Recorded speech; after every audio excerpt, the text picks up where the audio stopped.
Hello everyone, कैसे हैं आप सब। मैं उम्मीद करता हूं कि बेहद अच्छे होंगे। जीवन के उन तमाम कठिनाइयों का सामना आप बेहद दृढ़ता, साहस और धैर्यपूर्वक कर रहे होंगे। देखिए, अगली सीरीज़ में हम बिंदुसार तक पढ़ चुके हैं और अब हम उसी सीरीज़ को कंटिन्यू करने वाले हैं और इस सीरीज़ में पढ़ने वाले हैं अशोक को। अशोक से संबंधित हम उन्हीं पॉइंट्स को कवर करने वाले हैं जहाँ से सीधे तौर पे एग्ज़ाम में क्वेश्चन पूछ लिए जाते हैं, बन जाते हैं। तो सिर्फ और सिर्फ उसी पॉइंट्स को हमको, और लगता है कि इन सारे पॉइंट से उसके जीवन के महत्वपूर्ण चीज़ों को हम कवर कर लेंगे, जिससे कि हमें इनके बारे में लिखने में भी कोई दिक्कत नहीं आएगी। अगर हम एक छोटा सा पैरा भी लिखना चाहें तो आसानी से लिख सकते हैं। 50 से 70 शब्दों में, 100 शब्दों में आसानी से लिखा जा सकता है। तो हम स्टार्ट करते हैं अशोक के। देखिए, अशोक का जो जीवन काल है,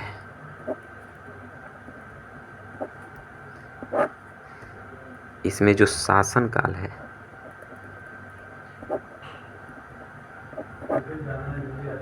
दो 273 ईसा पूर्व से 232 ईसा पूर्व तक। ठीक है, अगला पॉइंट से एक तो ये पॉइंट्स हो गया, इसका शासनकाल यहाँ से यहाँ तक मिलता है। ठीक है,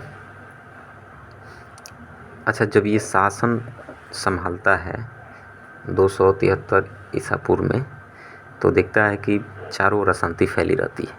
चारों ओर अशांति फैली रहती, इसे शांत कराने में, आंतरिक स्थिति को सुदृढ़ करने में पूरे 4 वर्ष लग जाते हैं। ठीक है, 4 वर्ष लग जाते हैं। ये अपना राज्याभिषेक कब करवाता है? तो 269 ईसा पूर्व में। ठीक है, ईसा पूर्व में 269 ईसा पूर्व में राज्याभिषेक करवाता है। और इसी समय से इसके राज्यकाल की गणना, मैंने एक अभिलेख में ये बताया गया है कि इसकी राज्यकाल की गणना इसी समय से शुरू हो जाती है।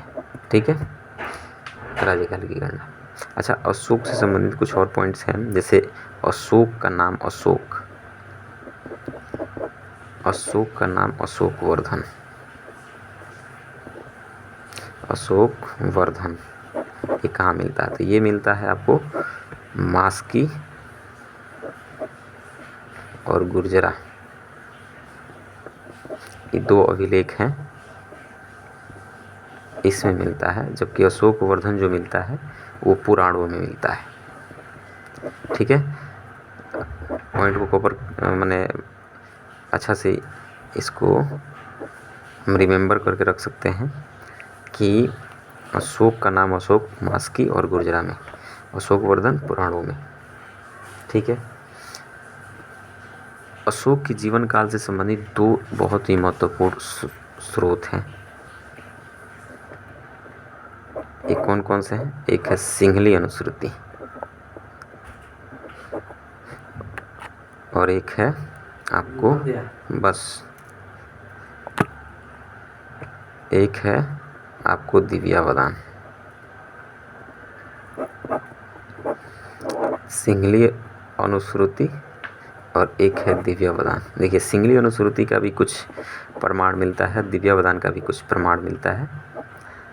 मतलब इससे संबंधित, इसके जीवन काल से संबंधित इसमें कुछ प्रमाण मिलते हैं। ठीक है, तो इन प्रमाणों की बात करते हैं। जैसे सिंहली अनुश्रुति में इसकी एक पत्नी, ठीक है, पहली पत्नी देवी, और इसे बौद्ध ग्रंथ में इस देवी का नाम जो है बेदिस महादेवी कहा गया है। बेदिस महादेवी, बेदिस महादेवी बौद्ध ग्रंथ में इसी देवी को पहली पत्नी थी। चूँकि जब अशोक जो है उज्जैनी जा रहा था, तो उज्जैनी जाते समय ये विदिशा में रुका और इसे एक विदिशा में रुकते वक्त इसे एक कन्या पसंद आई और वही कन्या थी देवी, और इससे शादी कर लेता है। ठीक है, और इसके 2 भाई का साक्ष्य, जैसे सुसीम और विगताशोक, ठीक है। तो सुसीम और विक्ता शौक इसके दो भाइयों का जो प्रमाण है इससे प्राप्त होता है। इससे और भी एक चीज़ प्राप्त होता है, इससे स्रोत इसकी एक माँ होती है कारुवकी, सॉरी माँ बोलते हैं, पत्नी कारुवकी। तो कारुवकी का भी प्रमाण इसी सिंगली अनुश्रुति में मिलता है। अच्छा, जो दो पुत्र होते हैं इसके, पुत्री और पुत्र मतलब दो, एक संघमित्रा पुत्री होती है और पुत्र जो होता है महेंद्र। ठीक है, तो ये संघमित्रा और महेंद्र दोनों इसके पुत्र पुत्री होते हैं, ये देवी का। ठीक है, तो जो इसके दो एक पुत्र पुत्री होते हैं मतलब संघमित्रा और महेंद्र इसी के पुत्र होते हैं। ठीक है, महादेवी की। ठीक है, और अगला जो प्रमाण मिलता है दिव्यावदान से, तो दिव्यावदान से ये मिलता है इसकी एक माता जो होती है सुभद्रांगी। ठीक है,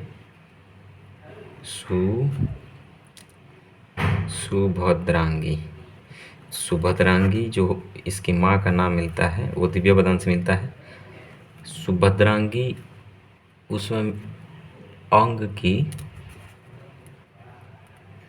अंग का राजधानी जो होता है चंपा। तो ये बताया गया है कि चंपा की एक ब्राह्मण की पुत्री होती है। ठीक है, ब्राह्मण की पुत्री होती है और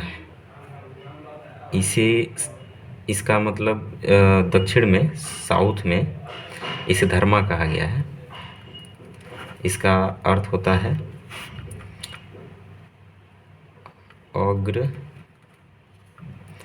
अग्रमहिषी। ठीक है, अग्रमहिषी जैसे रानी का मतलब वो एक कहा जाता है ना कि उसे संबोधित किया जाता था रानी को इस शब्दों से, जैसे माहिष्मती अग्रमहिषी, तो ये उसका अर्थ होता था धर्मा का। ठीक है, उसके बाद जो है ये तो साक्षी से मिलता है दिव्यावदान से। एक पांचवा अभिलेख है इसका, पांचवा अभिलेख में इसके कुछ जीवित भाई के प्रमाण मिलते हैं, जीवित भाइयों के प्रमाण मिलते हैं। ठीक है, और इसमें ये मिलते हैं कि कुछ भाई इसके अलग अलग जो क्षेत्र होते हैं वहाँ राज्यपाल के पद पर होते हैं। तो ये अभिलेख होता है। तो ओवरऑल एक तरीके से ये सारे प्रमाण इससे मिलते हैं। कुछ और भी प्रमाण मिलेंगे तो हम अगली कड़ी में बात करने वाले हैं इससे संबंधित, जैसे इनके सारे अभिलेख के बारे में, शिलालेख के बारे में, और उससे संबंधित शासन प्रशासन मंडली कि किस तरह से प्रशासन संचालित होता था उस समय। तो ये महत्वपूर्ण कुछ पॉइंट्स हैं, इस महत्वपूर्ण पॉइंट से आए दिन प्रश्न बन जाते हैं। तो आई होप कि ये सारे पॉइंट्स आपको अच्छे लगे होंगे और आप इसे याद कर सकते हैं, क्योंकि एग्ज़ाम में आए दिन इससे प्रश्न बनते हैं। तो बहुत बहुत धन्यवाद। इस चीज़ को बेहतर तरीक़ा से आपको पकड़ के रखना है। तो मिलते हैं अगली वीडियो में, अगली कड़ी में। नमस्कार।